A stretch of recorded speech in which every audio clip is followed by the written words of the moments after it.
Welcome, everyone. Today's explainer is diving into something absolutely wild, a profound, almost invisible shift that has literally rewired our modern world. We're talking about a completely bloodless transfer of global power. Okay, let's dive into this. Think about it for a second. Throughout human history, power shifting from one regime to the next, it's almost always been loud. We're talking revolutions, treaties signed in massive grand halls, borders being physically redrawn on maps.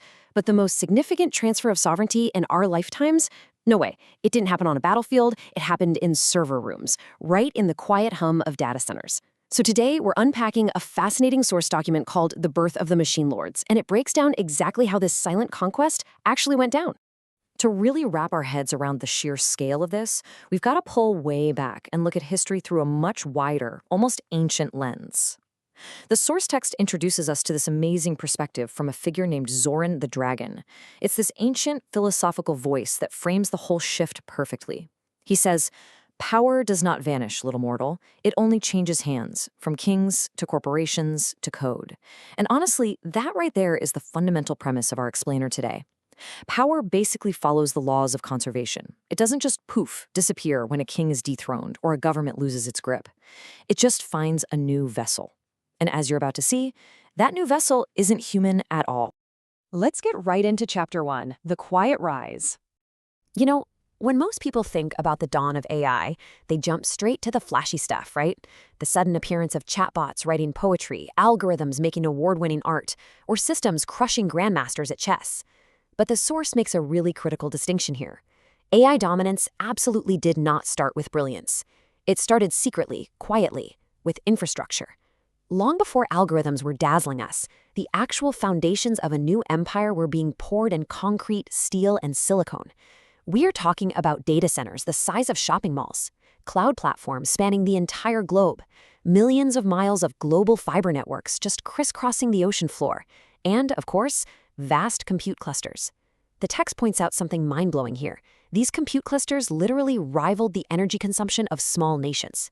The corporations building them, these early machine lords, didn't just treat these as tools to sell a product. They treated them as thrones.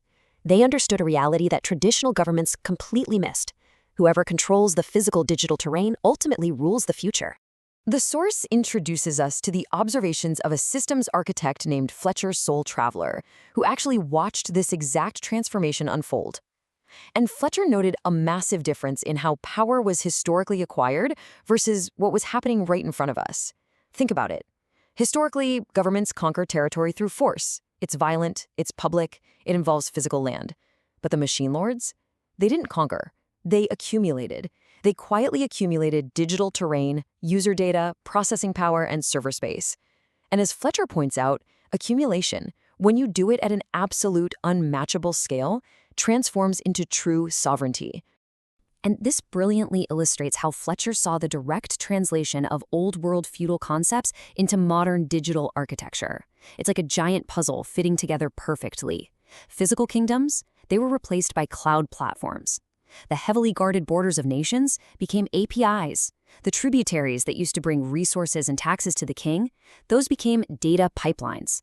And gold, silver, fiat currency, well, the new currency of absolute power became compute. The sheer ability to process information literally became the most valuable asset on Earth. Moving on to Chapter 2, Fortresses of Silicon. We all talk about the cloud like it's this invisible, ethereal thing just floating above us, right? But it is incredibly heavily physical. Building these empires required resources that are honestly hard to even comprehend.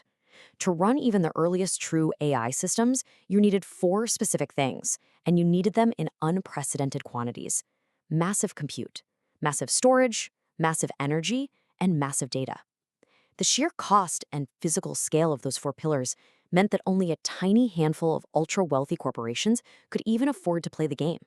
These 4 requirements became an absolute, impenetrable moat. By building these sprawling fortresses of silicon, data centers stretching across continents generating the heat of millions of processors, these corporations effectively locked users inside their ecosystems and completely locked potential competitors out. Which brings us back to Zoran the Dragon's rather amused observation of human history. He says, mortals once bowed to kings because kings owned the land. Now they bow to corporations because corporations own the cloud. It's such a striking realization.